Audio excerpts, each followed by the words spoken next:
Good afternoon, dear students. Today, in the first section, we discuss about two-ray ground reflection model, and hope you all understand that two-ray ground reflection model. Okay. Now we are going to discuss about the link budget design. Okay, link budget design.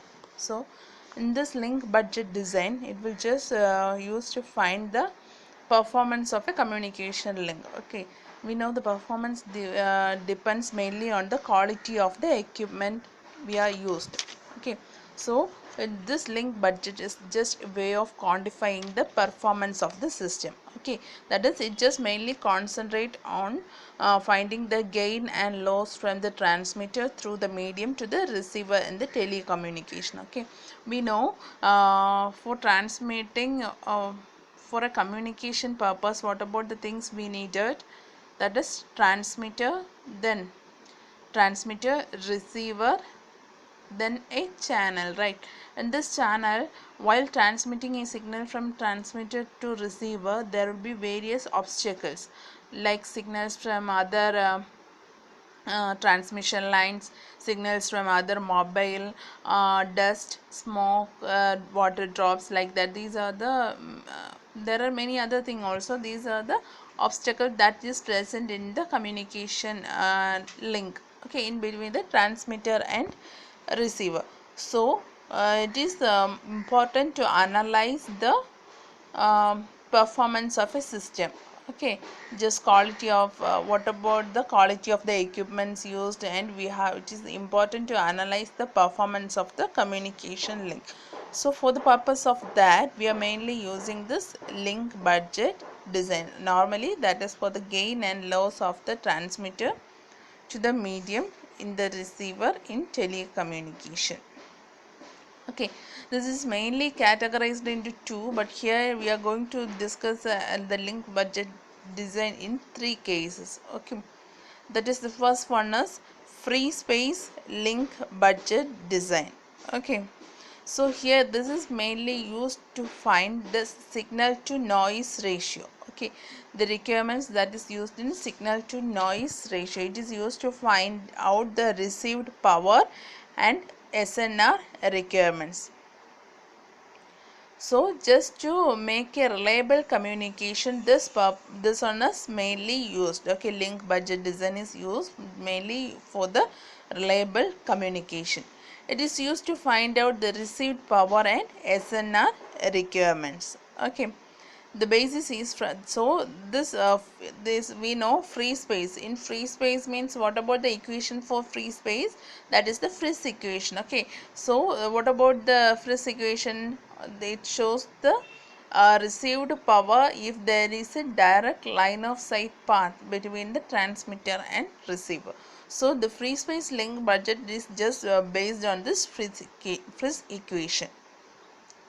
So this equation just describes the relation between the received power and the transmitted power in a given propagation. Okay, so this equation we know, we studied earlier, that is, what about the Friis equation? PR is equal to PT GT GR lambda square by 4 pi r the whole square. That is the Friis equation. Okay, so so in that, the noise effect is not included. So the Friis equation PR is equal to PT GT GR by LP. Okay, so just to, what is LP? That is the loss factor. Okay, just to, so the, just to include the effect of the noise, we have to divide each side of the Friis equation by N naught. So the equation 1 become PR by N naught, that is equal to PT GT GR divided by LP N naught. Okay, so this noise factor or the noise density is equal to K into T. Okay, K is the Boltzmann constant and T is the equivalent temperature. So noise factor is calculated from Boltzmann constant and TE, that is the temperature equivalent.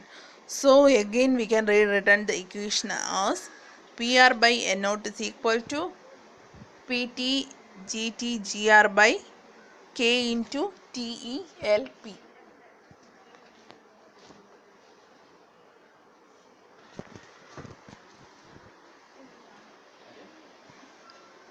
So this is the second equation. This is the received signal strength to noise ratio. Okay, so for the application, for the satellite application, the equation for this signal to noise ratio is, we can denote it as C by N naught is equal to EIRP minus LP plus G by T minus K. This is for the satellite application. We are using this equation. Okay, C by N naught is equal to EIRP minus LP plus G by T minus K. Okay, so if we compare this to equation, free space link budget equation for satellite, and then next equation, based on the Friis equation, and for the satellite equation, we can say C by N naught, just we are comparing this equation. Okay, C by N naught, that is equal to PR by N naught, that is the received carrier to noise density ratio. Okay, C by N naught is equal to PR by N naught, that is the received carrier to noise density ratio. Then EIRP, from equation 2, the EIRP is equal to GTPT. GTPT is the EIRP, that is effective isotropic radiated power. What is isotropic radiated power? That is the power radiated by a transmitter. Transmitter, it is same in all direction. Okay, effective isotropic radiated power, that is GT. In satellite application, we use it as EIRP. Based on the Friis equation, it is PTG. Okay, and the next LP. What about the LP? It is the path loss exponent. Okay, this LP is represented as represented in dB. Okay, so what about the remaining term? GR is there, one T term is there, and K term is there. So this G by T, this G by T is GR by TE. Okay, it is the ratio of received antenna gain to noise temperature. Okay, it is the ratio of antenna gain to noise temperature. Okay, what about the K value? K is nothing but the Boltzmann constant. That this is the free space link budget equation. Okay, that is this one. LP is the path loss exponent, which is represented using dB. G by T is equal to GR by T. It is the ratio of the received antenna gain to noise temperature. Then K is the Boltzmann constant. Okay, so in this link budget design, in this free space model, just we have discussed. Okay, so the main topic behind this is log distance path loss model and log normal shadowing. Okay, so in the long distance path loss model, we know the distance between the transmitter, if we are using a transmitter and receiver, there will be various paths for the rays to travel. Okay, sometimes this waves will travels through the mountains, sometimes it travels through the trees, sometimes through the buildings and all. Okay, so this long distance path loss model is mainly used to predict the path loss a signal encounters inside a building or densely populated area over the distance. This is the main concept. Okay, it just predict the path loss of a signal that encounters inside a building or densely populated area over the distance. Okay, this propagation model indicates that the average received signal power decreases logarithmically with distance. Okay, so that is the received power will decrease logarithmically with distance. What about it means?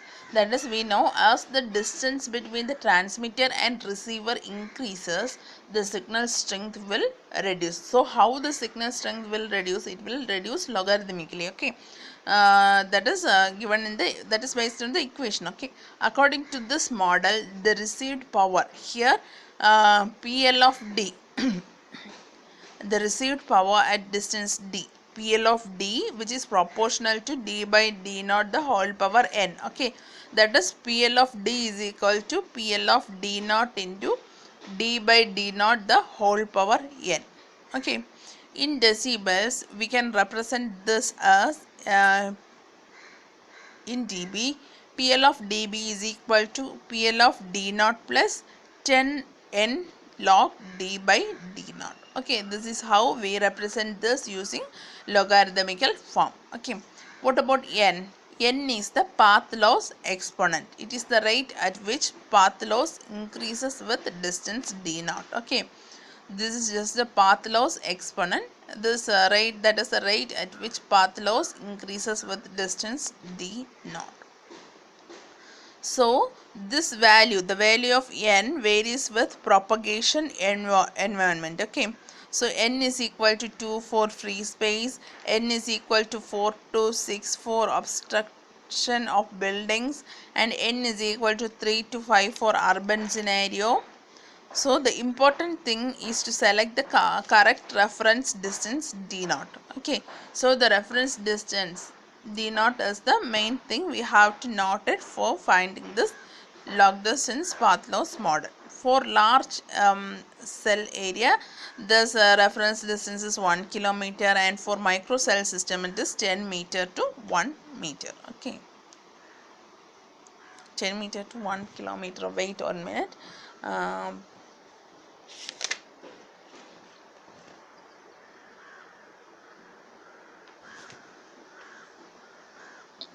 Smaller diseases, smaller distance such that 100 meter to 1 meter are used. Okay, 100 meter or 1 meter or we are using. Okay, it is not 100 meter, 100 meter or 1 meter. Okay, for microcell we are using 100 meter or 1 meter. So this is just based on the distance, right? So the main limitation of this, what about the main limitation of this? It does not account for shadowing effect, that we will discuss what about shadowing effect in the next topic. It does not account for shadowing effect. Okay, so also we can use same transmitter receiver in different cluster location. Okay, we cannot able to use the same transmitter and receiver in different cluster location. Okay, what about the cluster? Cluster means group of cells. Okay, group of cells together called clusters. There will be various cells. Cells means it consists of a base station, that is a transmitting antenna which gives signals to the mobile unit or something like that. So for each, a single cell consists of base station. Okay, a cell consists of a base station which use a frequency. Okay, in a cluster means there will be a group of cell with different frequency. Okay, that we will discuss in the unit, second unit. Now that is this uh, just have in mind the word cluster. Okay, and shadowing effect. Okay, these are the limitation. So the, what about the main limitation of log distance path loss model? It does not account for shadowing effect, and we can't use the same transmitter or receiver in different cluster location. And the next one, is the log normal shadowing. Okay, in the log normal shadowing,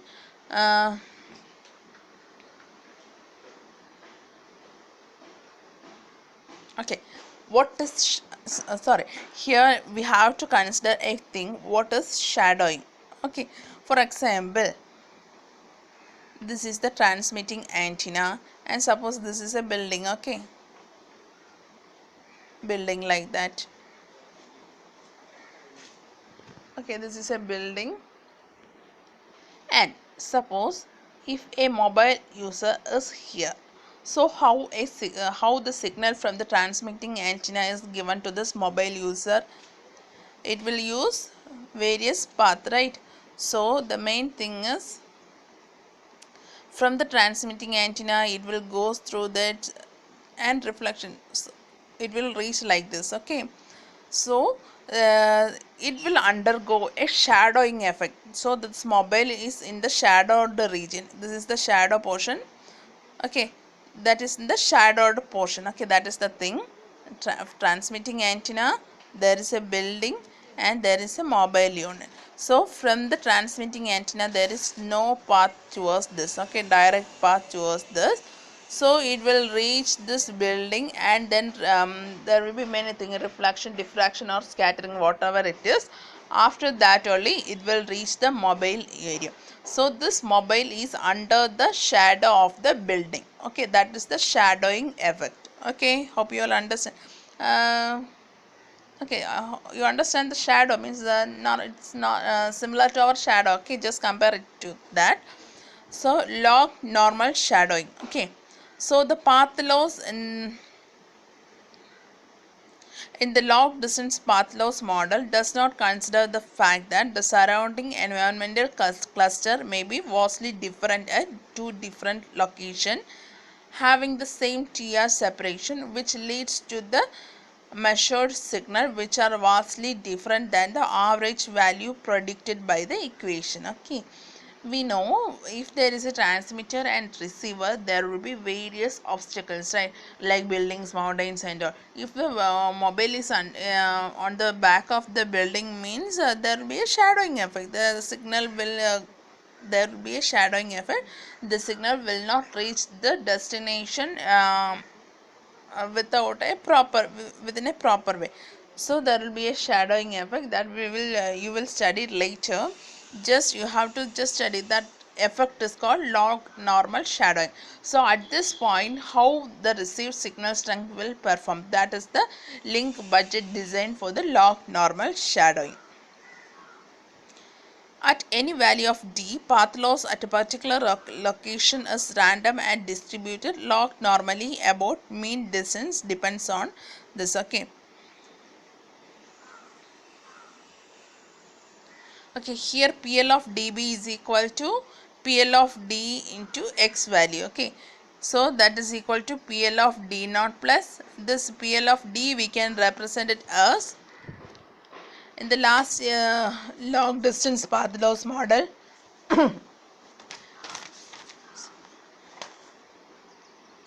We study that PL of d is equal to PL of d naught plus 10 n log d by d naught. Okay, so into x value, this x sigma is equal to 0 mean Gaussian distributed random variable in dB with standard deviation sigma also in dB. Okay, so in the log normal distribution, how this log normal distribution takes place. Okay, it describes this in the log normal distribution. It just describes the random shadowing effect which occurs over large number of measurement location which have same TR separation but have different level of cluster or propagation path. We know if there is a transmitter and receiver, there will be various units for receiving the signals. There will be various mobiles, the number of mobiles will be there. So for each of that the signal level will different. Okay, sometimes one mobile is inside the building, sometimes it is in the shadowing region. Okay, something like that. So at this time the Q function is different. Okay, this Q function is also called as the error function. Okay, this error function, it is mainly used to determine the probability that the received signal will exceed a particular level. That is, we know in some cases the signal will fall below a particular value and the call will be cut, right? So this will be checked by this Q function. Okay, error function may be used to determine the probability that the received signal level will exceed a particular level. Okay, here there is a one term which represent the Q error function, that is Q of Z. Okay, that is equal to 1 by root 2 pi into integral of Z to infinity expression of x square by 2 into dx. Okay, that is on term dx, just note it here in this expression. After that you have integration is there, right? So you have to integrate with respect to dx. So while doing that, we get the answer as 1 by 2 into 1 minus ER of error function of z by root z, that is equal to 1 by 2. We can simplify it as 0.5 into 1 minus ERF of z by root 2. Okay, where q of z is equal to 1 minus q of minus z, that we can represent as q of z. So the probability that the received signal level exceeds a value gamma, here gamma is a particular value, we can say it as a threshold value. Okay, so what about the probability of the received signal that exceeds a threshold value? So PR of D, which is greater, if it is greater than gamma, we can represent Q is equal to gamma minus PR of D by sigma. And similarly, if it falls below the threshold, if it exceeds the threshold value, we can say the received signal PR is equal to q of, that is the error function of gamma minus PR of D by sigma. And if the probability falls below the gamma value, we can say PR of D less than gamma is equal to q of PR of D minus gamma by sigma. This is how we find the log normal distribution. Okay. So these are the things related to the link budget design. So in this mainly they are concentrating based on the distance and also based on the shadowing effect. Okay, so this is mainly used to increase the performance of the system. So just this is the link budget design. Hope you all understand the topic. After watching this, you have to take the notes and send it to me. Okay, thank you dear students.